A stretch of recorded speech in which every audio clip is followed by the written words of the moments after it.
um meta para com nos por ajuda o setor de educação, enseñanza para ajudar a gente que está dentro do setor de turismo para trabalho.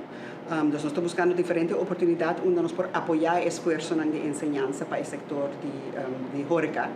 E em conversação estreita com o para bastante tempo acaba com o diretor interino de enseñanza para emprego, a senhora Sabine de Groot, nós podemos identificar diferentes maneiras que a Hata por ajuda e sostener o programa aqui.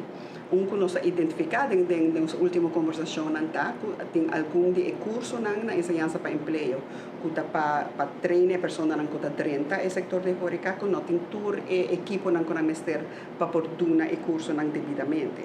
Nós conversamos também com o coordenador do programa de horeca, o Sr. Francis Trimon.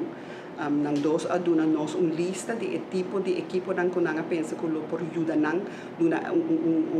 enseñanza completa do curso de waiter e waiters. Nós vamos começar com o curso de waiter e waiters.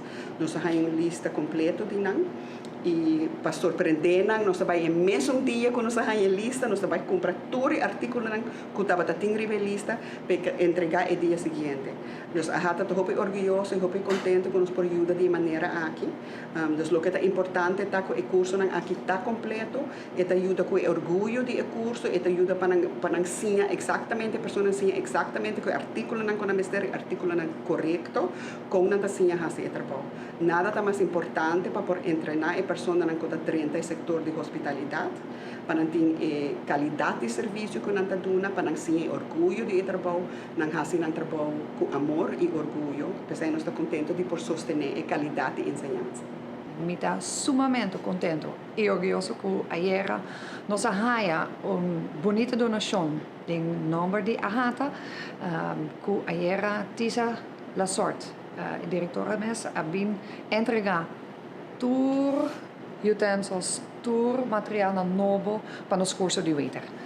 Nós estamos assim proud de cooperação com a Hata, maneira quizás você acaba, nós estamos bezig para vários projetos com a Hata, então tem processo aí, nós chega de bem com a ideia para se inventário. Nós temos suficiente na waiter para toch nós estudantes não tem e mais melhor material que nós preparar na mes de classe para o futuro do mercado laboral. Então, pensei me assim agradecido na Hata, na essa pessoa para sentir seu esforço, nós não podemos lograr. Então, vez mais, danke na Hata, danke na Tisa, danke para a boa cooperação, maneira sempre, e danke. Sabe que significa hope para nossos estudantes, hope também para nossos docentes.